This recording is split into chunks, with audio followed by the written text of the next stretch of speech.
சில டைமிங்கில் நிறைய பேர் சொல்லி கேள்விப்பட்டது என்னென்னா, தன் கையே தனக்கு உதவி, அப்புறம் வந்துட்டு தனிமை தான் நிரந்தரம், அந்த மாதிரிலாம் நிறைய கேள்விப்பட்டிருக்கேன். உண்மை நிலவரம் எப்படின்னா, ஒரு 2 மாதமா வந்து நான் வந்து ஊருக்கு அந்த ஊருக்கு இந்த ஊருக்கும் அலையிற மாதிரி ஒரு சூழ்நிலை. நான் எந்த ஊரில் அப்படின்னா, நான் வந்து பொழப்ப தேடி போன ஊரில் இருந்து நம்ம சொந்த ஊருக்கும் அப்படின்ற பட்சத்தில் எல்லாமே பேசுகிறவங்கள ஃபுல்லாமே சும்மா வெறுவாய் அப்படிங்கிறது அப்போ தான் தெரிஞ்சு.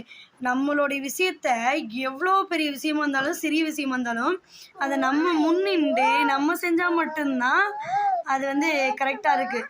அப்போதைக்கு வந்து எல்லாம் யாருமே எல்லாம் உதவ மாட்டேங்கிறாங்க. இப்போலாம் முன்ன மாதிரிலாம் இல்லைங்க. எதிர்பார்ப்புகளோடு அடுத்தவங்க இதை செய்வாங்க அப்படின்ற ஒரு எதிர்பார்ப்பு இருந்தாலே அந்த இடத்துல வந்து ஏமாற்றம்ன்றது ஒன்று நிச்சயமாக உண்டு. அதே மாதிரி தான் நம்ம வந்து ஊரில் இருக்கும் போதெல்லாம் நம்ம நினைக்கிறது, நம்ம சொந்தக்காரங்க இருக்காங்க, நம்ம வந்து ரொம்ப நெருங்கிய நம்ம ரத்த சொந்தம் இருக்குது, அந்த அவங்க இருக்காங்க இவங்க அப்படிலாம் நினச்செல்லாம் நம்ம வருவோம். ஆனால் அதெல்லாம் வந்து உண்மையே கிடையாது. நம்மளுக்கு தேவையானதை நம்ம தான் செஞ்சுக்கிறணும்.